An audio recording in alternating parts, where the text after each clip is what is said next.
क्या बात है।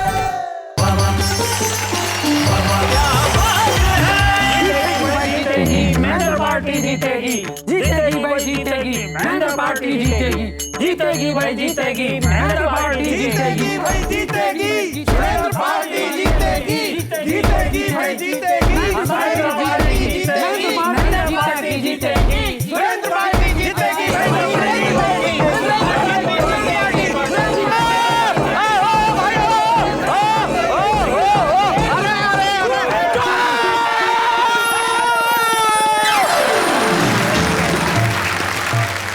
रुको, जीतेगी, अरे जरूर जीतेगी, जीतेगी जब जब जान रहेगी।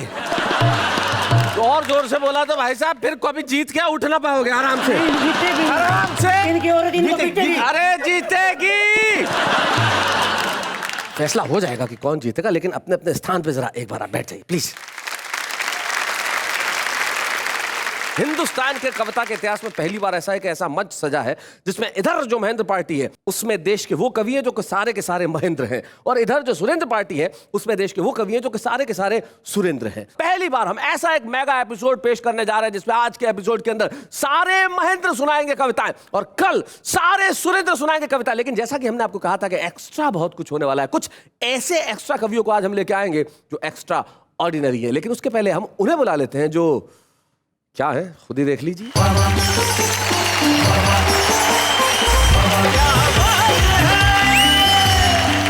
हेलो, नमस्कार, आदाब, सत श्री अकाल। मैं हूँ आप सबकी नेहा के मेहता और दिल से आप सबका स्वागत करती हूँ हम सबके शो में जिसका नाम है वाह वाह क्या बात है।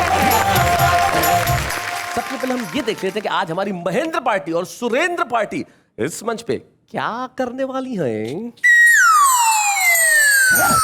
मुझे देखकर लोग सोचते हैं कि इस आदमी ने किसी का कुछ नहीं खाया हो। और इधर देखिए महेंद्र अजनबी को, इसे देखकर लगता है इसने किसी का कुछ नहीं छोड़ा हो। हाय शर्माऊं किस किस को बताऊं, ऐसे कैसे मैं सुनाऊं सबको कि मेरे 6 घर वालियां, चाय पिलाऊं खाना खिलाऊं मांजू झूठी थालियां। इतना पतला कवि, जब वो तो मास्टर महेंद्र को तो मोटा मोटा कह के चिढ़ा रहा। अच्छा, उसका सीन बताता हूँ। इतना पतला दुबला कवि जब कविता पढ़ रहा था तो सामने बैठे श्रोताओं में से एक बोला, ये दिखने में कैसा लगता है जरा पता लगाओ। दूसरा श्रोता बोला, किसी के घर पड़ी हो तो दूरबीन उठा लाओ।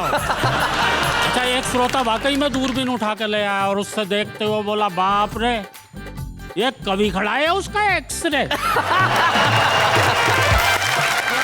तुमने 10-10 लाख दिए हैं सैनिक की विधवाओं को, सोचा कीमत लौटा दी है वीर प्रसूता माओं को, यानी कीमत लौटा दी है वीरों की विधवाओं को। लो मैं 20 लाख देता हूं तुम किस्मत के हेटों को, हिम्मत हो तो मंत्री भेजें लड़ने अपने बेटों को, हिम्मत हो तो मंत्री भेजें लड़ने अपने बेटों को। लैंडलाइन के युग का सताया हूँ मैं, अच्छा, इसको मैं मुश्किलों से किया सामना।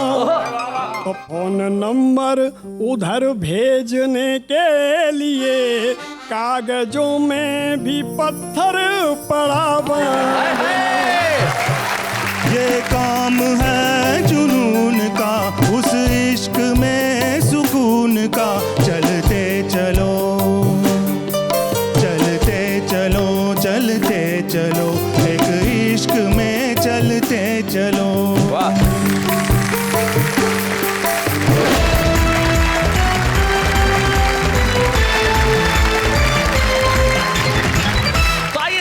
लेते हैं हमारे इन साथियों से जो उधर हैं और इधर है। उधर अखिल भारतीय महेंद्र पार्टी और इधर है अखिल भारतीय सुरेंद्र पार्टी। जरा आप देखिए, उधर 2 सूट के बीच में कुर्ता, इधर भी 2 सूट के बीच में कुर्ता, और एक दूसरे को ऐसे देख रहे हैं जैसे निकाल देंगे भुरता। लेकिन अभी हम समझ लेते हैं सबसे पहले सूट में जो बैठे हुए हैं, जिनका सूट का वजन शरीर के वजन से ज्यादा है, इनका नाम मास्टर महेंद्र है और हरियाणा से हमारे बीच में आते हैं और खास एक रस्टिक अंदाज में कविताएं पढ़ते हैं। उनके पास जो बैठे हैं महेंद्र अजनबी। महेंद्र अजनबी इस देश के श्रेष्ठ हास्य व्यंग्य के कवियों में से एक कवि हैं, और उनके पास जो बैठे हैं महेंद्र शर्मा, वो किस रस के कवि हैं, ये खोज का विषय है। तो ये है अखिल भारतीय महेंद्र पार्टी, इधर है अखिल भारतीय सुरेंद्र पार्टी। और सबसे बड़ी बात यह है कि सुरेंद्र पार्टी में कि सुरेंद्र तो सब है ही, लेकिन दो सुरेंद्र दुबे हैं। एक ये जयपुर के सुरेंद्र दुबे हैं, एक छत्तीसगढ़ रायपुर के सुरेंद्र दुबे हैं। लेकिन ये जो बीच में सुरेंद्र दुबे बैठे हैं छत्तीसगढ़ वाले, ये पद्मश्री सुरेंद्र दुबे हैं। और जो मंच के अंत में जो बैठे हैं वो सुरेंद्र यादवेंद्र हैं, वो हमारे बीच में कोटा राजस्थान से आते हैं। ये है कुल मिला के अखिल भारतीय सुरेंद्र पार्टी। तो क्या कहती हैं आप, किस पार्टी के सिपाही को और सैनिक को सबसे पहले बुलाया जाए? देखिए, इंद्र तो सब दोनों नामों में सेम है, कॉमन फैक्टर। तो आप जिसको चाहे बुला सकते हैं। क्या बढ़िया है, गजब का बात। मुझे एक बात बताइए, चाकू और नेहा के बेहता की बातों में क्या फर्क होता है? पूछिए क्या? क्या? चाकू में कम से कम पॉइंट तो होता है। खैर, अभी हम आगे बढ़ते हैं और सबसे पहले शुरुआत करते हैं अखिल भारतीय महेंद्र पार्टी के महेंद्र।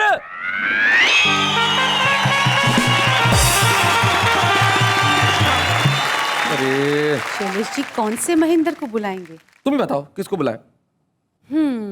उसे बुलाते हैं जो इन सब में से ज्यादा तगड़ा कवि है। सुन लिया, बैठ जाओ। हैं? मैं चला।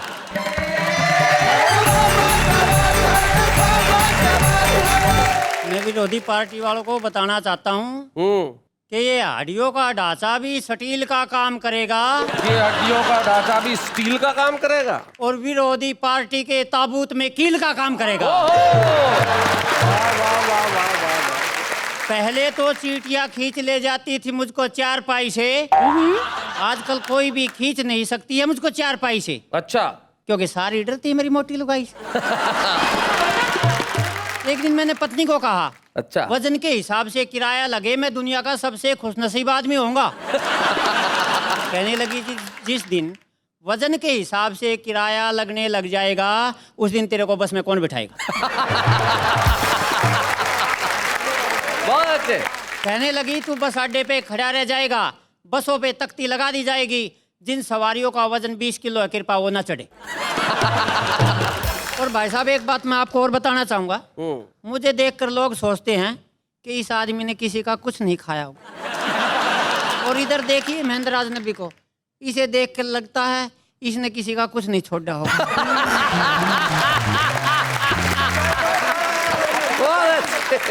और भाई साहब, सच्ची घटना से आपको जोड़ता हूँ। कल एयरपोर्ट पे गया, मैंने कहा भाई साहब बम्बई का क्या भाड़ा लोगे? अच्छा। बोले जी 5,000 रुपये लगेंगे, 20 किलो सामान फ्री है। मैंने कहा भाई मेरे को तो सामान में बिठा ले चलो। और भाई साहब, आपको एक कविता सुना रहा हूँ। कविता का शीर्षक है कवि 60 श्रोता 8। अच्छा, कवि 60 श्रोता 8। एक कवि सम्मेलन की बात, कवि पहुंच गए पूरे 60, श्रोता आए केवल 8। ओहो। जब श्रोताओं को पता चला कि 60 कवि कविता सुनाएंगे, भारी उत्पात मचाएंगे, एक एक श्रोता के जिम्मे 7.5 कवि आएंगे। तो श्रोता बोले यार यहाँ रह के क्या करेंगे, मरना तो वैसे भी है, चलो किसी तालाब में डूब के मरेंगे। बहुत अच्छे। 3 श्रोता पागल हुए, 2 हुए बेहोश, मगर एक श्रोता को जरा भी नहीं था अफसोस। सबसे खुश नजर आ रहा था, कवि सम्मेलन शुरू होने से पहले तालियां बजा रहा था। अच्छा। मैंने कहा भाई तू सच्चा कविता प्रेमी है तभी तो इतना खुश नजर आ रहा है। बोला ये बात नहीं है, मुझे तो 100 रुपये देके सैलेस लो डाला रहा है। और हमारे देश में तो भाई साहब चोर भी कम नहीं है जी। यही मेरी इस कविता की थीम है। अच्छा। कि चोर की दाढ़ी में तिनका, ये मुहावरा है जिनका, वो वक्त के साथ चल सकते हैं, चाहे तो अपना मुहावरा बदल सकते हैं। अच्छा। क्योंकि आजकल के चोर तो ऐसो आराम में पलते हैं, जमाने के सामने गाड़ियों में चलते हैं। बहुत अच्छे। तिनका घुस जाए ऐसी गाड़ी ही नहीं रखते, और यदि तिनका घुस भी गया तो आजकल के चोर दाढ़ी ही नहीं रखते। क्या बात है, वाह वाह वाह वाह। भाई सुरेंद्र दुबे जी, आप अकेले हैं जिनकी दाढ़ी है इन 6 के बीच में, आप कुछ कहना चाहते हैं? मैं वो नहीं हूँ, ये जिक्र कर रहे हैं जिनका, पर आप बीच में बोल गए। इसे कहते हैं चोर की दाढ़ी में तिनका। बहुत अच्छे। एक छोटी सी कविता। कविता का शीर्षक है वजन तोल मशीन। अच्छा, वजन तोल मशीन। कि बस अड्डे पे लगी वजन तोल मशीन पर जैसे ही मैं चढ़ा, रुपया डाला, बटन दबाया, एकदम चौंक पड़ा। अच्छा। यह देखकर मेरा सिर चकराया, पर्ची पे मेरा वजन 186 किलो आया। ओहो। जब मशीन ऑपरेटर को यह बात बताई तो एक नई बात सामने आई। उसने बताया भाई साहब जब इस मशीन पे कोई 20 किलो की वस्तु चढ़ जाती है तो ये फिर उसका नहीं, ये अपना वजन बताती है। अरे बहुत अच्छे। मैंने कहा भैया वो दूसरी मशीन खड़ी है वो तो कुछ बड़ी है। बोला ये तो वर्षों से खराब पड़ी है। एक दिन इस पर सुरेंद्र दुबे चढ़ गए थे, उसी दिन इनके पुर्जे उखड़ गए थे। सुरेंद्र दुबे मशीन की ऐसी हालत कर गए, आजकल तो इसे कबाड़ी लेने से भी मुकर गए। वो जब भी आते हैं मशीन के पास ये झड़पड़ाती है और दूर से ही ओवरलोड की पर्ची पकड़ाती है। और भाई साहब 3 लाइनें देखिए, देश के हालात की बात करता हूँ कि मुन्नी बदनाम हुई उसका हंसना नहीं जाता। मुन्नी बदनाम हुई उसका हंसना नहीं जाता, शीला जवान हुई उसका बचपना नहीं जाता, और पप्पू पास हो गया उसे कखा नहीं आता। एक कविता है वो आपको सुना रहा हूँ, बेलन। ओहो, कि हवाएं क्या बिगाड़ लेंगी मेरा सब कुछ बिगड़ गया। आहा, भाई वाह क्या कॉन्फिडेंस है। हवाएं क्या बिगाड़ लेगी मेरा सब कुछ बिगड़ गया। हवाएं क्या बिगाड़ लेंगी मेरा सब कुछ बिगड़ गया, बेलन की मार सहते सहते कचुम्बर लिगड़ गया। क्या करुणा है। आहा। और यही थी मैं भाई साहब देखिए, हर शहर में हर वादी में बेलन के उग्रवादी ने मचाई घोर तबाही है, ये नई पकड़ में आई है। घातक हथियार है लेकिन हथियारों में नाम नहीं आता, जब भाई पिटे रसोई में भाई भी काम नहीं आता। जब भाई पिटे रसोई में भाई भी काम नहीं आता। बेलन से पिट के आते हैं, रोते हुए क्लिनिक जाते हैं, वहां भी जुबान खुलती है, खुद को रपट के गिरा बताते हैं। अब बेलन नहीं आना चाहिए पत्नी के अधिकारों में, अब बेलन नहीं बिकना चाहिए बस्ती के खुले बाजारों में, बेलन पर बैन लगेगा कब, पतियों को चैन मिलेगा कब। क्या बात है, वाह वाह वाह। जब बेलन पर बैन लगेगा पतियों का होगा दिल आबाद, तभी सारे मिलके चिल्लाएंगे हम बेलन से है आजाद, हम बेलन से है आजाद। बहुत बढ़िया, बहुत अच्छा। भाई बहुत अच्छे, बड़ा कमाल हो रहा है। मास्टर महेंद्र ने बेलन की व्यथा कथा सुनाई। देंगे, बड़े डरते हैं बीवी से लेकिन बड़ा कमाल का काम करते थे, मतलब इनडायरेक्टली। एक बार ये बैंक गए अपनी पत्नी के साथ, उसी वक्त एक डकैत आ गया बैंक लूटने के लिए। डकैत ने बैंक लूटा और क्लर्क को देखा कि तूने मुझे लूटते हुए देखा है। उसने कहा हाँ। उसने उसको गोली मार दी, घूमा इनकी तरफ और बोले तुमने मुझे लूटते हुए देखा है। मास्टर महेंद्र बोला मैंने नहीं जी, मेरी लुगाई ने देखा है। ये होता है इनडायरेक्टली काम कर देना। तो हम इनडायरेक्टली काम करना आप छोड़ते हो, डायरेक्टली उसे बुलाते हैं जो कि कई डायरेक्शन से कविताएं लिखते हैं। और अखिल भारतीय महेंद्र पार्टी के आज के हमारे एक बड़े सिपाही है महेंद्र शर्मा।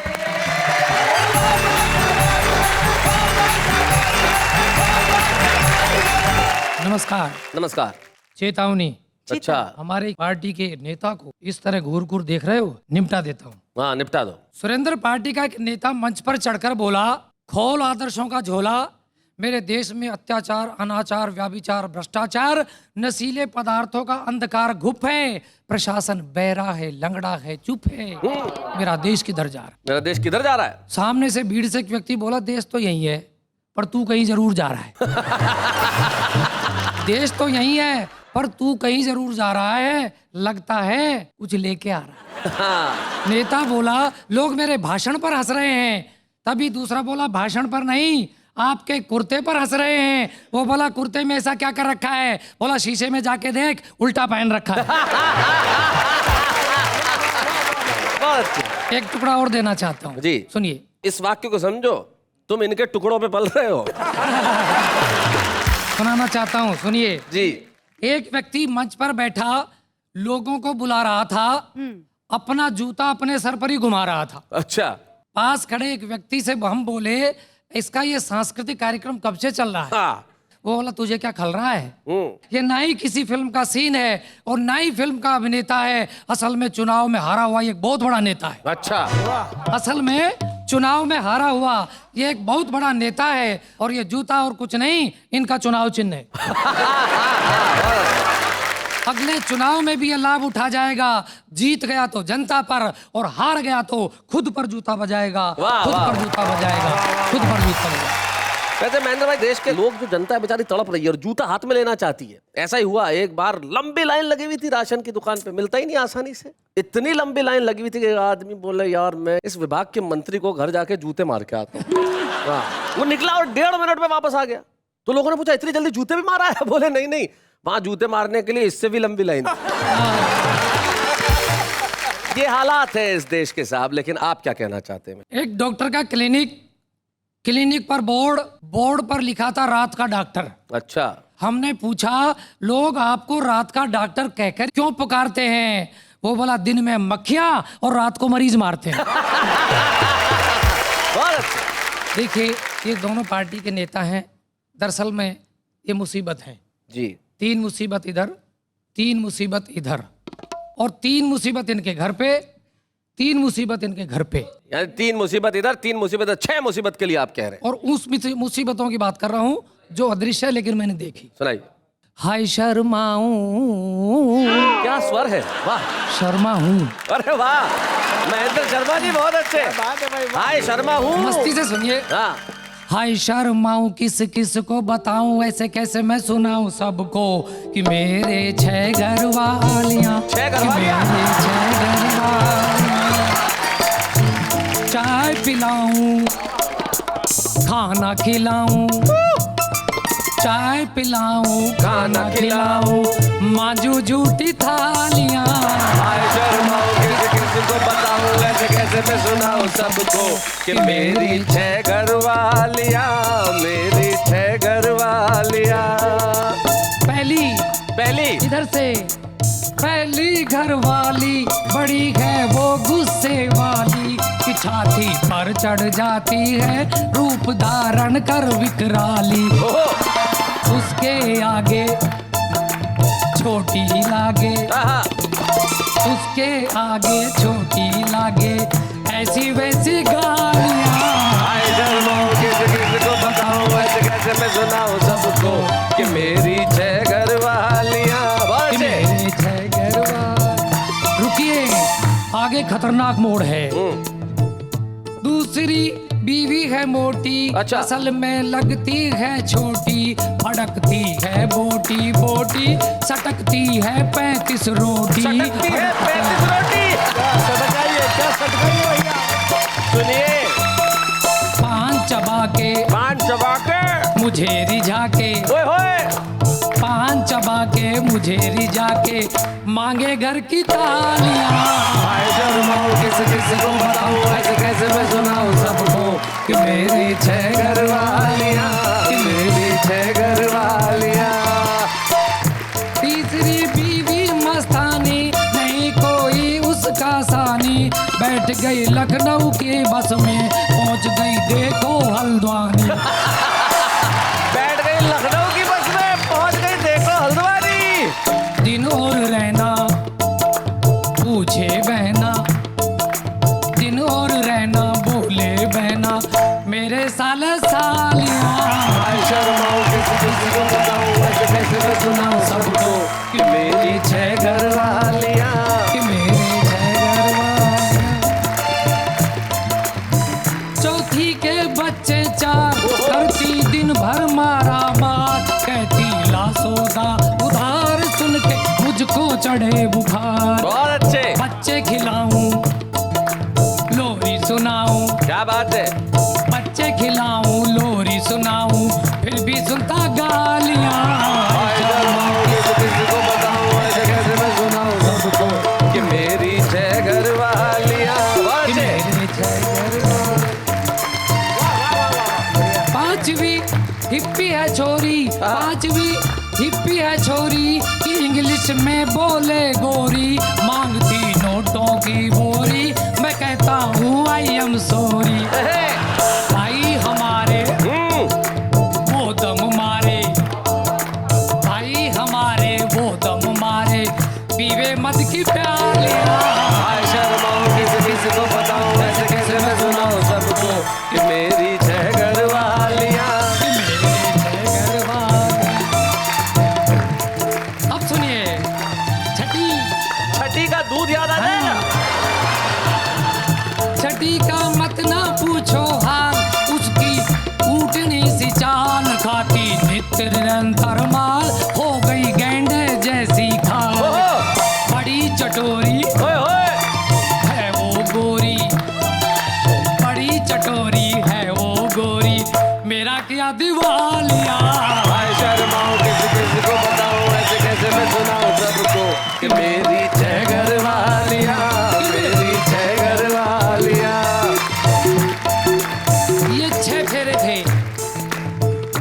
समय निद्रा में क्या हो गया, सातवां फेरा बताना चाहता हूँ। बताइए। सुनिए साहब, मुसीबत हमने जो ला दी, देख ली सबने बर्बादी, ठीक नहीं होती आजादी, एक से ही करना शादी। क्या बात है? ठीक नहीं होती आजादी, एक से ही करना शादी।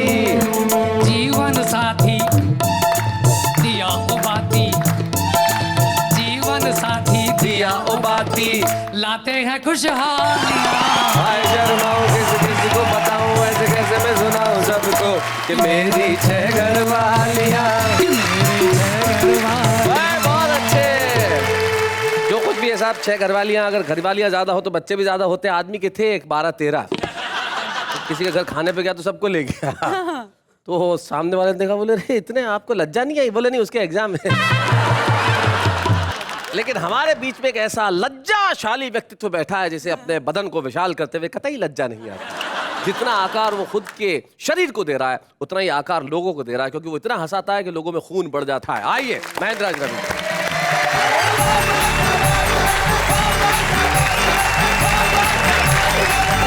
मैं तो सुरेंद्र पार्टी वालों से कहना चाहता हूं कि उन्हें हमारी पार्टी को कुछ करने की ज़रूरत नहीं है। हमारी पार्टी तो वैसे ही काफ़ी कमज़ोर है।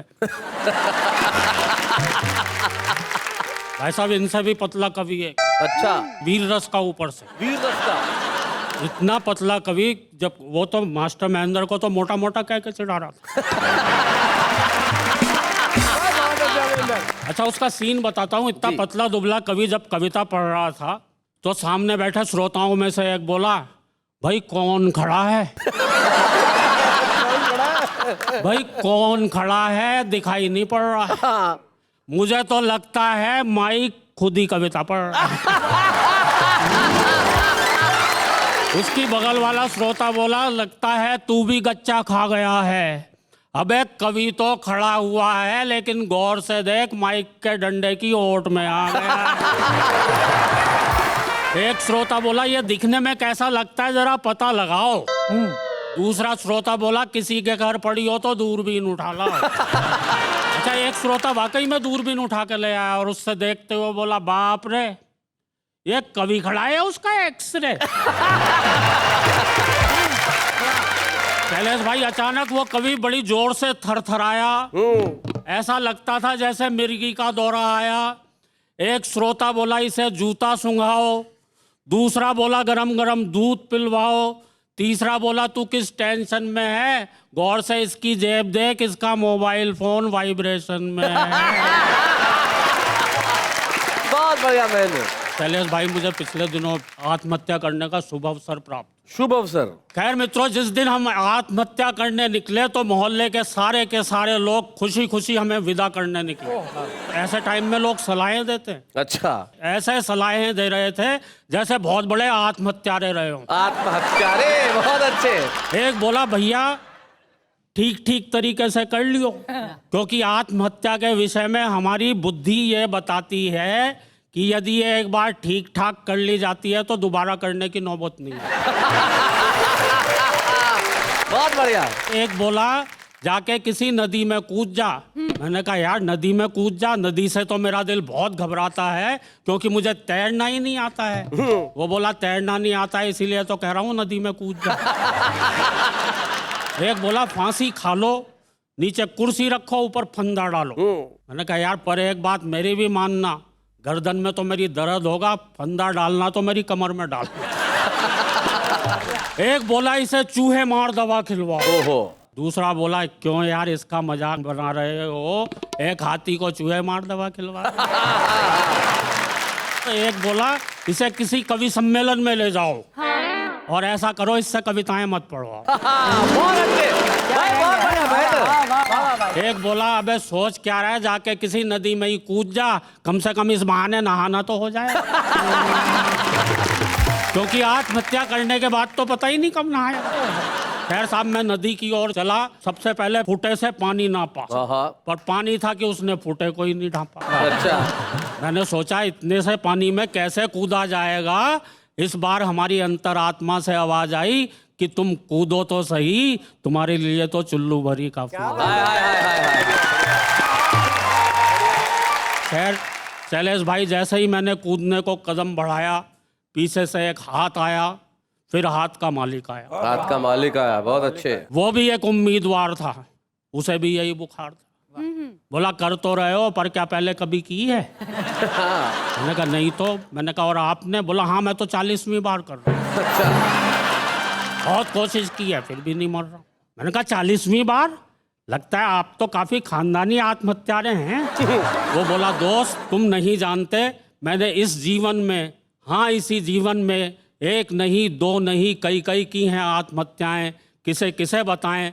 आत्महत्या तो तब की थी यार जब इस जीवन में, हाँ इसी जीवन में झूठ बोला था पहली बार। वाह वाह वाह वाह, बहुत अच्छे। जब चोरी की थी पहली बार, जब रिश्वत ली थी पहली बार तो दोस्त मैं खुद से ही डर गया था, सचमुच उसी दिन मर गया। क्या बात, वाह वाह। पहली बार तो दोस्त मैं खुद से ही डर गया था, सचमुच उसी दिन ही मर गया था। तब भी की थी जब बेची थी नकली दवाएं, मिलावटी चीजें, नकली शराब, कितनों का उजाड़ा सुहाग। दोस्त मैं जिंदा कहाँ हूँ, मैं तो मर चुका हूँ, अपनी ही नहीं अपनी आत्मा की भी हत्या कर चुका। क्या बात है, वाह वाह। अपनी ही नहीं अपनी आत्मा की भी हत्या कर चुका हूँ, मैं अपनी मौत से बहुत बहुत पहले मर चुका हूँ। इतना कहे वो वहाँ से गायब हो, न जाने किधर गया। और दोस्तों उसकी बातों का मर्म समझकर मैं खुद भी मर गया। हाय हाय हाय, खुद भी क्या बात है, वाह वाह।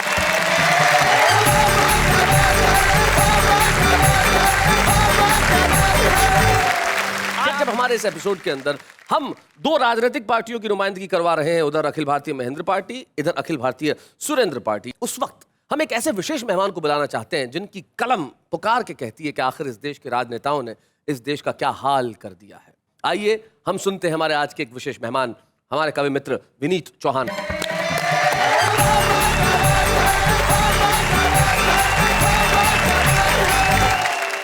जब भारत आजाद नहीं था तब इतना बर्बाद नहीं था। क्या बात है, क्या बात। 67 साल के बाद जब इस मुल्क में हमारे ही सैनिकों के सर कट के आने शुरू हो गए और हमारी आंखों में लाल डोरे न उभरे, हम शांति के कबूतर उड़ाते रहे, तो मुझे लगा इस मुल्क में गुरु गोविंद सिंह के बाज उड़ाने का वक्त आ चला है। क्या बात। मैं वहीं से अपनी बात शुरू कर रहा हूँ जहां से देश की राजनीति खामोश होती है कि कब तक हम दोहराएंगे इस कायरता की भाषा को, कब तक हम ढोते जाएंगे हिंसा की परिभाषा को, कितना शीश झुकाएंगे हम आतंकी दरवाजों पर, कब तक मौन रहेंगे बोलो दिल्ली के आदेशों पर। अब तो उसने वीर जवानों के सर बढ़कर काट लिए और हमारे बड़बोलेपन के सब बाजू छांट दिए। तो फिर हमको भी उसकी ही सीमा तक बढ़ जाने दो, तो फिर हमको भी उसकी ही सीमा तक बढ़ जाने दो। अब तो आतंकी अड्डों तक सेना को चढ़ जाने दो, तो आतंकी अड्डों तक सेना को चढ़ जाने दो। कहाँ की सेनाएं कैसे चढ़ती? जब राजनीतिक गलियारों से बेहुदे बयान शुरू आने हुए कि वो तो सेना में भर्ती ही मरने के लिए होते हैं, तो मुझे लगा इस मुल्क के नेताओं पर कुछ कहना चाहिए कि तुमको फर्क नहीं पड़ता है उनके मरने जीने में, जो संगीने झेल रहे थे अपने नंगे सीने पे। तुम तो छिपकर बैठ गए थे संसद के तय खाने में, तुम तो छिपकर बैठ गए थे संसद के तय खाने में। हमने 8 शेर खोए तब चंद सियार बचाने में, हमने 8 शेर खोए तब चंद सियार बचाने में। मैंने उत्तर दिया उन नेताओं को जिन्होंने कहा कि 10 लाख रुपए देकर विधवाओं के सिंदूर की कीमत लौटा दी है। वो 4 लाइन शायद आपको सर्वाधिक पसंद आए कि तुमने 10-10 लाख दिए हैं सैनिक की विधवाओं को, सोचा कीमत लौटा दी है वीर प्रसूता माओं को, यानी कीमत लौटा दी है वीरों की विधवाओं को। लो मैं 20 लाख देता हूं तुम किस्मत के हेटों को, लो मैं 20 लाख देता हूं तुम किस्मत के हेटों को। हिम्मत हो तो मंत्री भेजें लड़ने अपने बेटों को, हिम्मत हो तो मंत्री भेजें लड़ने अपने बेटों को। एक कविता विशेष मुझे लगता है आज के दिन मुझे कहनी चाहिए। जब हमारे सैनिक लड़ रहे होते हैं तो उनकी भाषाएं क्या होती हैं सीमाओं पर। मैं एक सैनिक की चिट्ठी पढ़ता हूं जो मुझे सर्वाधिक प्रिय कविता है। सुनाओ विनीत। कि मां तुम्हारा लाडला रण में अभी घायल हुआ है, क्या बात है। मां तुम्हारा लाडला रण में अभी घायल हुआ है, पर देख उसकी वीरता खुद शत्रु भी कायल हुआ है। रक्त की होली रचाए मैं प्रलयकर दिख रहा हूं, मां उसी शोणित से तुमको पत्र अंतिम लिख रहा हूं, मां उसी शोणित से तुमको पत्र अंतिम लिख रहा हूं। कि युद्ध था भीषण मगर न इंच भी पीछे हटा हूं। माँ तुम्हारी थी शपथ मैं आज इंचों में कटा हूं। माँ तुम्हारी थी शपथ मैं आज इंचों में कटा हूं। एक गोली वक्ष पर कुछ देर पहले ही लगी है। माँ कसम दी थी जो तुमने आज मैंने पूर्ण की है। तो छा रहा है सामने लो आंख के आगे अंधेरा, पर उसी में दिख रहा है माँ मुझे नूतन सवेरा। कह रहे हैं शत्रु भी मैं जिस तरह पैदा हुआ हूं, लग रहा है सिंघनी की कोख से पैदा हुआ हूं। लग रहा है सिंघनी की कोख से पैदा हुआ हूं। तो ये न समझो माँ कि मैं चिरनींद लेने जा रहा हूं। ये तो हर किसी ने कहा सैनिक चिरनिद्रा में खो गया। मैंने एक पंक्ति में कोई नई बात कही है। ये न समझो माँ कि मैं चिरनींद लेने जा रहा हूं। मैं तुम्हारी कोख से फिर जन्म लेने आ रहा हूं। मैं तुम्हारी कोख से फिर जन्म लेने आ रहा हूं। दो पंक्ति पिता को लिखता है। मेरा मानना है कि वो क्षण सबसे ज्यादा नाजुक होता होगा जब पिता अपने बेटे की अर्थी उठाता होगा कि मैं तुम्हें बचपन में पहले ही बहुत दुख दे चुका हूं और कंधों पर खड़ा हो आसमां सर ले चुका हूं। तुम सदा कहते न थे ये ऋण तुझे भरना पड़ेगा, एक दिन कंधों पे मुझको ले तुझे चलना पड़ेगा। पर पिता वह भार अपना तनिक हल्का कर न पाया।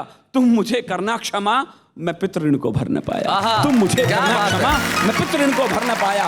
ओ पिता यह प्रश्न मुझको आज तक भी खा रहा है। आज भी यह सुत तुम्हारे कंधों पर ही जा रहा है। आज भी यह सुत तुम्हारे कंधों पर ही।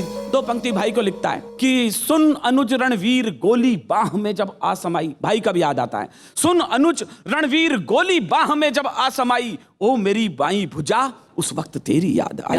ओ मेरी बाई भुजा उस वक्त तेरी याद आई। मैं तुझे बाहों से अब आकाश दे सकता नहीं हूं, लौट कर भी आऊंगा विश्वास दे सकता नहीं हूं। पर अनुज विश्वास रखना मैं नहीं थक कर पड़ूंगा। तुम भरोसा पूर्ण रखना सांस अंतिम तक लड़ूंगा। तुम भरोसा पूर्ण रखना सांस अंतिम तक लड़ूंगा। अब तुम्ही को सौंपता हूं बस बहन का ध्यान रखना। जब पड़े उसको जरूरत वक्त पर सम्मान करना। तुम उसे कहना कि रक्षा पर्व जब भी आएगा भाई अंबर में नजर आशीष देता आएगा। तुम उसे कहना कि रक्षा पर्व जब भी आएगा भाई अंबर में नजर आशीष। अंतिम पंक्ति पत्नी से कहता है। मेरी मान्यता है कि हमारे यहाँ पर 7 फेरे लेने के बाद पत्नी 7 जन्मों की यात्री हो जाती है। बस उसी की पीड़ा को मैंने व्यक्त किया अंतिम पंक्तियों में। अंत में तुमसे प्रिय मैं आज भी कुछ मांगता हूं। अंत में तुमसे प्रिय मैं आज भी कुछ मांगता हूं। है कठिन देना मगर निष्ठुर हृदय हो मांगता हूं कि तुम अमर सौभाग्य की बिंदिया सदा माथे सजाना। तुम अमर सौभाग्य की बिंदिया सदा माथे सजाना। हाथ में चूड़ी पहनकर पांव में मेहंदी रचाना। तुम नहीं वैधव्य की प्रतिमूर्ति या की साधिका हो। तुम नहीं वैधव्य की प्रतिमूर्ति या की साधिका हो। तुम अमर बलिदान की पुस्तक की पहली भूमिका हो। तुम अमर बलिदान की पुस्तक की पहली भूमिका हो। जानता हूं बालकों के प्रश्न को सुलझे ना होंगे। सैकड़ों ही प्रश्न होंगे जिनमें वे उलझे तो होंगे। पूछते होंगे कि पापा हैं कहां कब आएंगे और हमको साथ लेकर घूमने कब जाएंगे। पापा हमको छोड़कर जाने कहां बैठे हुए हैं। क्या उन्हें मालूम है कि उनसे हम रूठे हुए हैं? क्या उन्हें मालूम है कि उनसे हम रूठे हुए हैं? तो तुम उन्हें समझाना क्यों जिद पे अड़ जाते नहीं हैं। और ज्यादा जिद करते हैं उनके पापा घर आते नहीं हैं। ज्यादा जिद करते हैं उनके पापा घर आते नहीं हैं। अंतिम 2 पंक्ति पढ़ता हूं। मैं भी आपसे विदा लेता हूं, सैनिक भी आपसे विदा लेता है। शायद सबसे अच्छी पंक्ति है। सप्तपद की यात्रा से तुम मेरी अर्धांगिनी हो। सप्तपद की यात्रा से तुम मेरी अर्धांगिनी हो। 7 जन्मों तक बजोगी तुम अमर वैरागिनी हो। 7 जन्मों तक बजोगी तुम अमर वैरागिनी हो। इसलिए अधिकार तुमसे बिन बताए ले रहा हूं। मांग का सिंदूर तेरा मातृभू को दे रहा हूं। विनीत चौहान आप यहाँ आए इसके लिए बहुत बहुत शुक्रिया और आपने एक श्रेष्ठ कविता हमको दी। क्या बात। Thank you.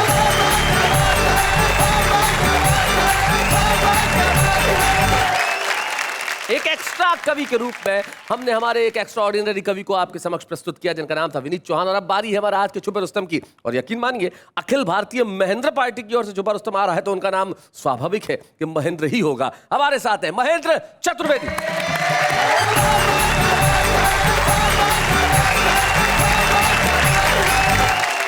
मैं महेंद्र चतुर्वेदी आप सभी को नमस्कार करता हूं साहब जी। मुक्तक देखिएगा कि भेड़िए लंच में सादा पुलाव लाए हैं। बहुत अच्छे। मेमने शेर के हाथों गुलाब पाए हैं। लोमड़ी हाथ जोड़े सबको राम राम करे। लग रहा देश में फिर से चुनाव आए। क्या बात। मित्रों मैं दरअसल लैंडलाइन के जमाने का हूँ जी और उस लैंडलाइन के युग की व्यथा कथा मैं आपको सुना रहा हूँ इस गीत के माध्यम से। जी सुनिएगा सर। लैंडलाइन के युग का सताया हूँ मैं, अच्छा। इसको मैं मुश्किलों से किया सामना। फोन नंबर उधर भेजने के लिए कागजों में भी पत्थर पड़ा बांधना। कौन रोजाना सबको मिलाता रहा, जिसके घर होने की जब थी संभावना। और मम्मी पापा जी उनके विलेन बन गए, पूरी होने नहीं दी मेरी कामना। बाद मुद्दत के एक रोज घंटी बजी, दिल ने समझाया होगी कोई रांझना। और मेरे कानों में मिश्री सी घुलने लगी, बोली पहचानो मुझको मेरे साजना। क्या बात है। दिल उछल कर खुशी से हलक में फंसा, दोनों हाथों से उसको पड़ा थामना। और नाम नंबर लिखा था कहाँ फोन पर, इतना मुश्किल था अब उसको पहचानना। लेकिन साहब एक कवि क्या जवाब देता है देखिएगा इन लाइनों में कि कामिनी हो तुम्ही, दामिनी हो तुम्ही, कल्पना हो तुम्ही, तुम हो आराधना। और तुम हो कविता मेरी, तुम हो सविता मेरी, तुम मेरी वंदना हो मेरी साधना। क्या बात है। लेकिन साहब बस यही मेरी व्यथा कथा थी। 4 लाइनों में सुन लीजिएगा कि तम तमा करके बोली वो सुन बावले, आ गई सब समझ में तेरी भावना। और नाम सखियों के गिनवा दिए हैं सभी, बस मेरा नाम तुझको रहा याद ना।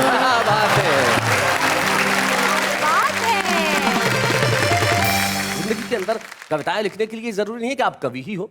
हमारे साथ एक ऐसे ही उद्योगपति आज है जो वैसे तो व्यवसायी है लेकिन कविताएं लिखते हैं वो भी दिल से। आइए मिलते हैं आशीष गर्ग से।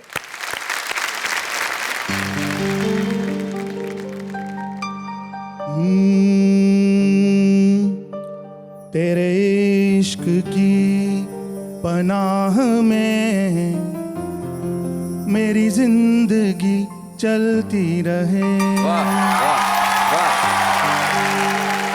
चाहतों के सिलसिले दीवानगी बढ़ती रहे। जिस रोज तेरा नाम लेके यूं ही निकल पड़ूं। क्या बात है। ओ रहमतों की बारिशें तेरी आशिकी बढ़ती रहे। क्या बात है। बहुत निगाहों में वो बस गए, घन इश्क के बरस गए। क्या बात है। उस मेहरबां के नाम के अब इश्क में अटक गए। क्या बात। वाह वाह। ये काम है जुनून का, उस इश्क में सुकून का। चलते चलो चलते चलो चलते चलो, एक इश्क में चलते चलो। क्या बात है। वाह वाह वाह वाह। एक इश्क में जीते चलो, एक इश्क पे मरते चलो।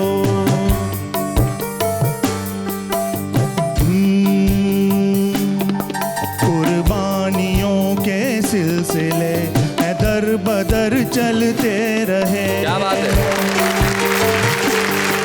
परवाने वीर इश्क के उस इश्क पे जलते रहे। ये काम है उस इश्क में, ये काम है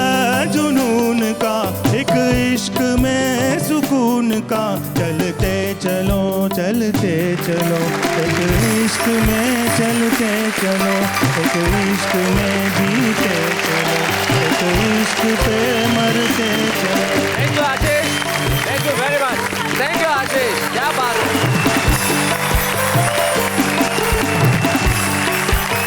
आशीष दत्त ने साबित कर दिया कि जिंदगी की किसी भी राह में आप चले, लेकिन आप चलते चलो तरह के गीत लिख सकते हैं। बहुत खूबसूरत ढंग से उन्होंने सुनाया, लेकिन हम भी चल रहे हैं। सैटरडे चला गया पर सुरेंद्र पार्टी अभी बाकी है। मिलते हैं कल रविवार को, जब सुरेंद्र पार्टी के लोग अपनी ओर से कुछ ना कुछ कहेंगे और आप कहेंगे वाह वाह क्या बात है।